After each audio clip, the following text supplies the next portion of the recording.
It was a quiet Friday afternoon in Austin, and I had settled into my usual routine, sipping a cup of chamomile tea while reviewing my monthly finances. The sun streamed through the windows of my home office, and for a moment, everything felt normal. That normalcy shattered the instant my phone buzzed with a notification from my credit monitoring service. 3 new accounts had been opened in my name, and the balances were staggering over $80,000 in charges I had never authorized. My heart skipped a beat as I quickly scanned the details. Luxury dining, electronics, and cash advances at locations I had never visited. I double-checked the mailing addresses and froze. Every single statement had been directed to Marin's house.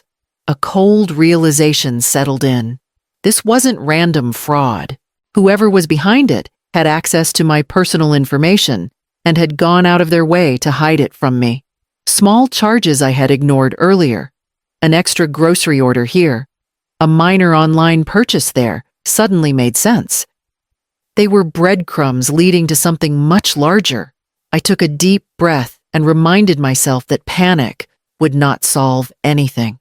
40 years of running the Whitfield Education Fund had taught me how to handle crises with calm efficiency.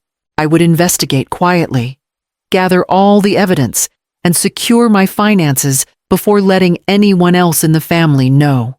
As I opened my laptop to pull up detailed statements, I felt a surge of determination. Whoever had done this would find that I was not someone to be fooled or taken advantage of. This was only the beginning of uncovering the truth, and the steps I took next would lead me deeper into a web of deception. Chapter 2: Tracing the Fraud. I sat at my kitchen table, spreading out every notification and statement I had received over the past few weeks. The pattern was clear, and it made my stomach turn. Restaurants I had never visited, electronics I had no use for, and cash advances at ATMs on the opposite side of town, all charged to my name. Each transaction was deliberate, precise, and designed to evade my notice. Then I noticed the mailing addresses every statement had been sent to Marin's house. My pulse quickened. Whoever was behind this had intimate knowledge of my routines, my finances, and now they were leveraging my own family to stay hidden. I had to move carefully. I picked up the phone and began calling each bank. First, the Chase account. I explained that I was reporting fraud, gave all the necessary details, and within minutes, the account was frozen. Next, American Express and Bank of America followed suit. Each call reinforced the reality someone had been systematically draining my financial security without my knowledge. Cards canceled, accounts secured, but the questions gnawed at me. Who could do this, and why? While I waited for confirmation emails, I began meticulously documenting everything: dates, amounts, addresses, and notes on any irregularities. Copies of every alert, every statement, and every email went into a folder marked for legal purposes. If this escalated, I needed a record, not just intuition. Sitting back, I allowed myself a moment to breathe, though unease still lingered. The breadcrumbs of fraud led straight to my daughter's home, and I had to decide my next steps carefully. My investigation couldn't wait. The truth would not uncover itself. The deeper I looked, the clearer it became that this was more than random theft, and the next steps would bring me closer to confronting the person responsible. Chapter 3: Securing the Fortress. I turned my attention to the accounts I had always taken for granted, methodically changing passwords on every banking, investment, and email platform.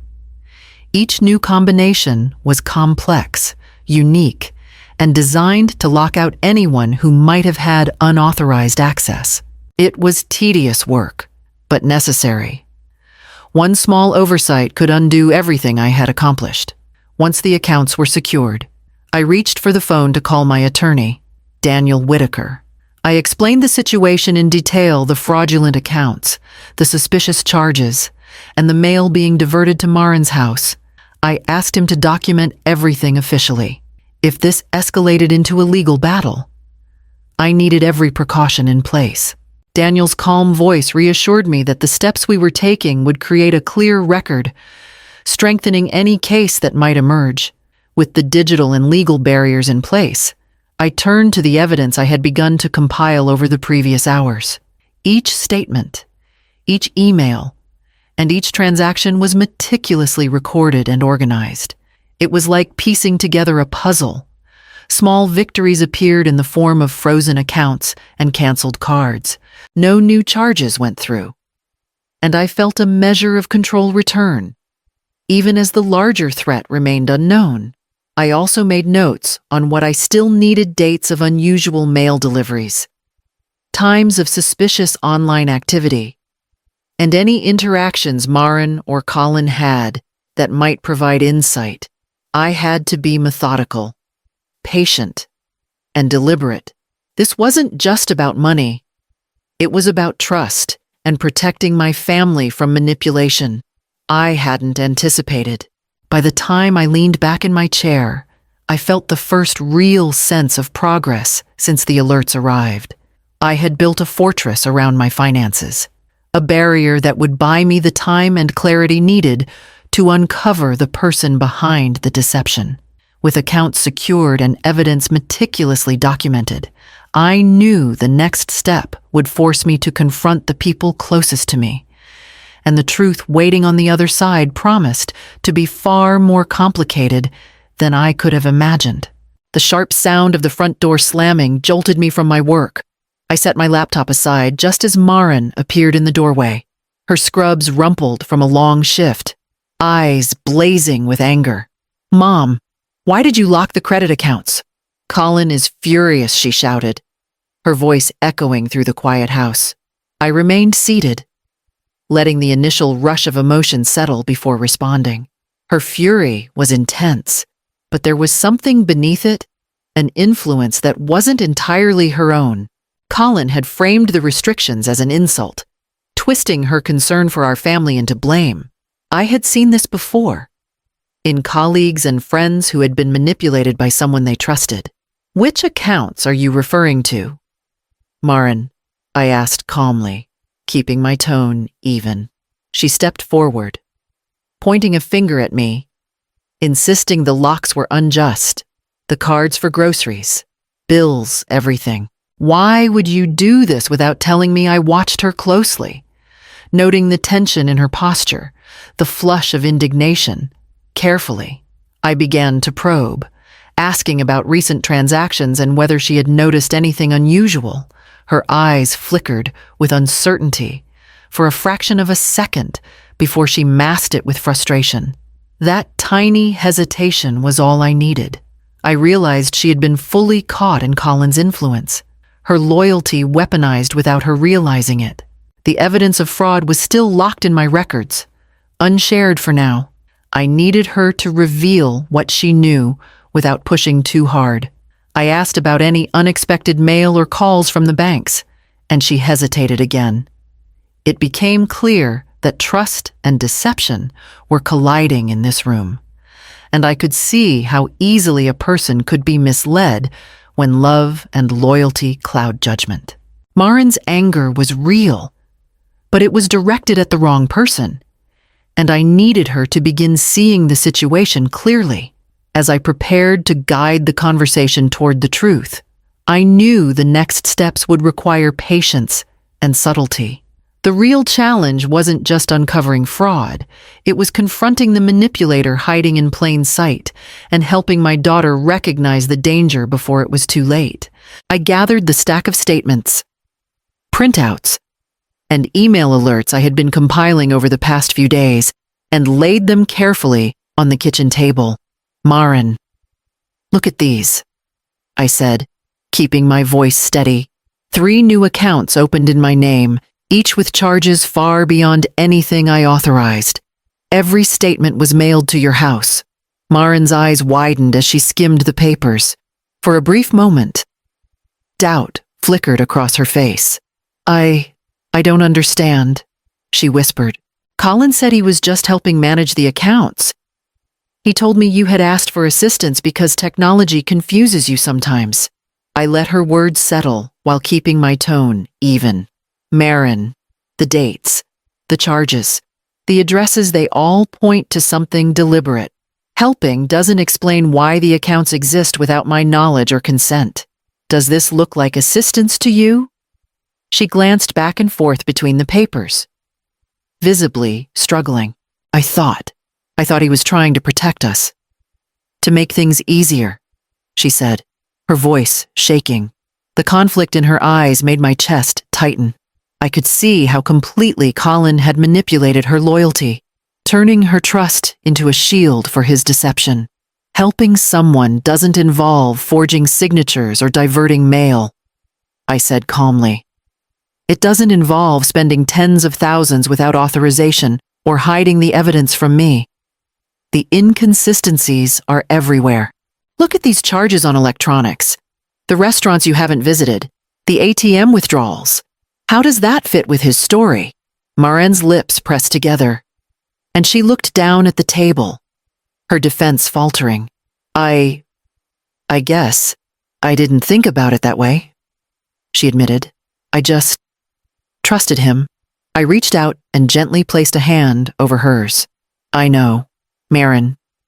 Trust is natural, but it can be exploited. Right now, it's not about blame, it's about seeing the truth. Someone you care about has used your loyalty against you, and we need to face that carefully. As Marin absorbed the evidence, the tension shifted from anger to confusion, and the first seeds of doubt were planted. The process of uncovering the full extent of Colin's manipulation was only beginning, and the next step would require both caution and clarity to reveal what had been hidden from us. After Marin left for work the next morning, I called Michael Reyes, a retired Austin PD detective I had known through community outreach. I explained everything: the fraudulent accounts, the suspicious charges, and the mail going to Marin's house. I asked him to look into Colin's past thoroughly, to see if this was a one-time incident or part of a pattern. Within 2 days, Michael called me with preliminary findings. Colin had targeted another elderly woman, Evelyn Carson, 4 years earlier. She had been manipulated in almost the same way. Fraudulent accounts opened in her name, charges mailed to her adult child's address, and financial control subtly transferred under the guise of helping manage technology and investments. Evelyn had kept meticulous records and had barely managed to regain control of her finances. The parallels were undeniable. Colin's actions weren't random, they were systematic. He had found a method that allowed him to exploit trust within families, using adult children as unwitting shields. Each victim fit a similar profile: older, financially stable, and willing to trust a charming spouse who presented himself as helpful and competent. As I reviewed Michael's reports, I realized the stakes were far higher than I had imagined. This wasn't just about Marin or our family. Colin was a repeat offender, a predator who had learned how to navigate trust and manipulate loyalty. He was clever, calculated, and willing to deceive those closest to his targets. I felt a cold determination settle over me. Protecting my family meant more than securing accounts. It meant understanding the full scope of Colin's manipulation and planning carefully to confront him. The danger was real, and the next step would take us directly into his orbit, where every move had to be measured and precise. That evening, I asked Marin to come over with Colin. I told them it was time to discuss the situation directly, calmly and clearly. Marin hesitated, but agreed, and I could sense Colin's confidence as he walked through the door. A practiced smile on his face, carrying a bottle of wine as if this were a casual family dinner. Once we were seated at the kitchen table, I placed the files in front of them: account statements, email alerts, and Michael Reyes's investigative report. I didn't rush. I let them look over the evidence, giving Colin time to take in what was inescapable. The silence in the room was tense, heavy with expectation. Colin leaned back, offering charm first. Lenora, I think this is a misunderstanding. I've only been trying to help manage things while Marin and you navigate the accounts. There's no fraud here. His tone was smooth, practiced, meant to reassure. I stayed calm, lifting a page to show the forged signatures and the timeline of unauthorized charges. These accounts weren't opened with my knowledge. Colin, every statement mailed to Marin's address. Every withdrawal. Every charge. Does this look like help to you? He shifted in his chair, the charm faltering. Well, some of this could be mistakes, bank errors. I'm sure it can be explained. His voice tightened as he realized the evidence was irrefutable. Marin looked from Colin to the files and back again. Her face pale. I thought you were just helping, she whispered. Her voice trembled, a mixture of fear and dawning understanding. I could see the betrayal sink in. Her loyalty had been weaponized against both of us. Colin's demeanor darkened, and subtle threats surfaced under the guise of concern. I met his gaze steadily, refusing to be intimidated. We're not discussing theory. We're discussing facts. Every step you've taken to manipulate and conceal is documented. Marin's hands shook as she reached for the pages. Her eyes met mine. And in that moment, she began to see the full truth. The confrontation was no longer just about finances, it was about trust, deceit, and the control one person had tried to exert over our family. With the evidence laid bare, the next step was clear legal action and securing accountability for Colin's systematic betrayal. The following morning, I contacted Detective Lisa Hernandez at the Austin Police Department. I explained the situation, detailing the fraudulent accounts, the unauthorized charges, and Colin's manipulation of Marin. She listened patiently and assured me that identity theft and financial exploitation were taken very seriously, especially when it involved family. Within hours, my attorney, Daniel Whitaker, and Detective Hernandez had coordinated the paperwork. Formal charges were filed, multiple counts of identity theft, elder financial abuse, and fraud. Each document meticulously referenced the evidence we had collected: account statements, forged signatures, and Michael Reyes's investigative report. Colin was arrested later that afternoon. I watched from my driveway as officers led him to the patrol car. The confident smirk he had worn during dinner replaced by a fleeting look of unease. Bail was set according to Texas state procedures, and court dates were scheduled with clarity, a timeline of legal accountability now structured around documented proof.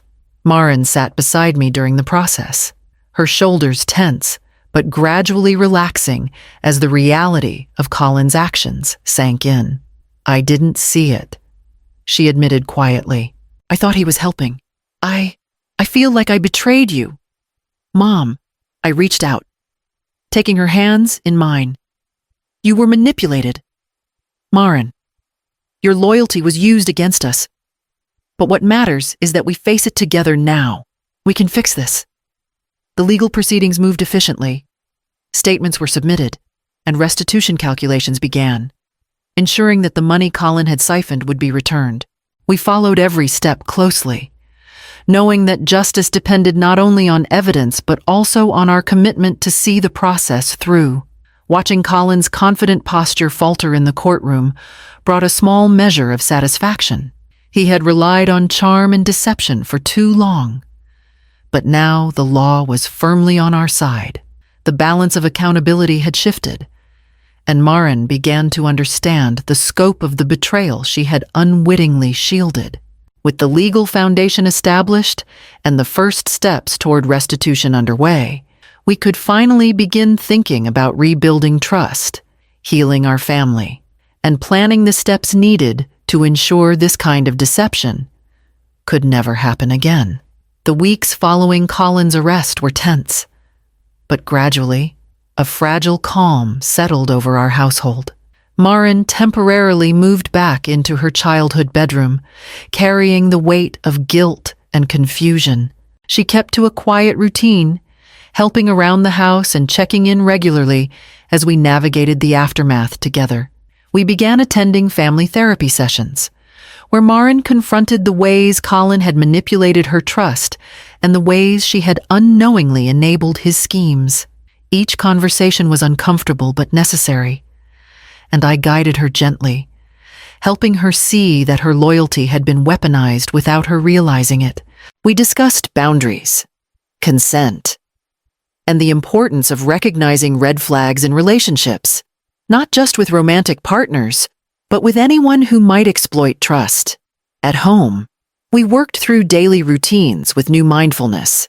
Maren took over small household responsibilities she had once relied on Colin for, rediscovering autonomy she hadn't realized she had lost. I encouraged her to maintain independence in managing her own finances and decision-making, emphasizing the strength that comes from knowledge and caution. I also shared stories of past experiences, times when vigilance had prevented misfortune, and moments when trusting instincts had mattered. These discussions were not lectures, but conversations aimed at building her judgment and resilience. I wanted her to emerge not only aware of Colin's deception, but also empowered to protect herself in the future. Slowly, the atmosphere shifted from tension to mutual understanding. Laughter returned in small bursts, and the routines we had taken for granted, family dinners, shared cups of tea, casual chats on the porch, regained their place in our lives. We were careful, deliberate, and honest with one another, establishing boundaries that honored both safety and emotional connection. As Maren settled into this restored rhythm, I realized that the real work of protection went beyond accounts and passwords. It was about rebuilding trust, fostering awareness, and cultivating empowerment that could withstand future challenges. With these foundations in place, we were finally ready to move toward the next step, sharing what we had learned and helping others avoid the same mistakes. Once our family had begun to heal, Maren and I decided to channel our experience into something meaningful. We joined a local support group dedicated to preventing elder financial abuse, offering guidance to families who faced threats similar to what we had endured. Each meeting was an opportunity to share what we had learned, to warn others about manipulation, and to provide practical strategies for safeguarding finances and trust. Evelyn Carson became a mentor in this process, recounting her own story with clarity and courage. Hearing her experiences reinforced the reality that predators like Colin targeted not just finances, but the very bonds that hold families together. Her wisdom guided us in shaping presentations, organizing community outreach, and preparing materials for families seeking help. Together, we emphasized the importance of vigilance, setting clear boundaries, and trusting instincts. We encouraged families to document unusual activity, maintain transparency in financial matters, and speak up when something felt wrong. The sessions became not only educational, but also empowering, creating a network of support where survivors could share their victories and challenges. As I reflected on the months that had passed from discovering the fraud to confronting Colin, navigating legal proceedings, and rebuilding our household, I recognized a central truth. Protecting family requires courage, decisiveness, and willingness to face uncomfortable realities. Trust is precious, but it must be paired with awareness and proactive safeguards. Our advocacy was more than a response to past harm. It was a commitment to ensuring that other families would recognize warning signs, act decisively, and defend their well-being.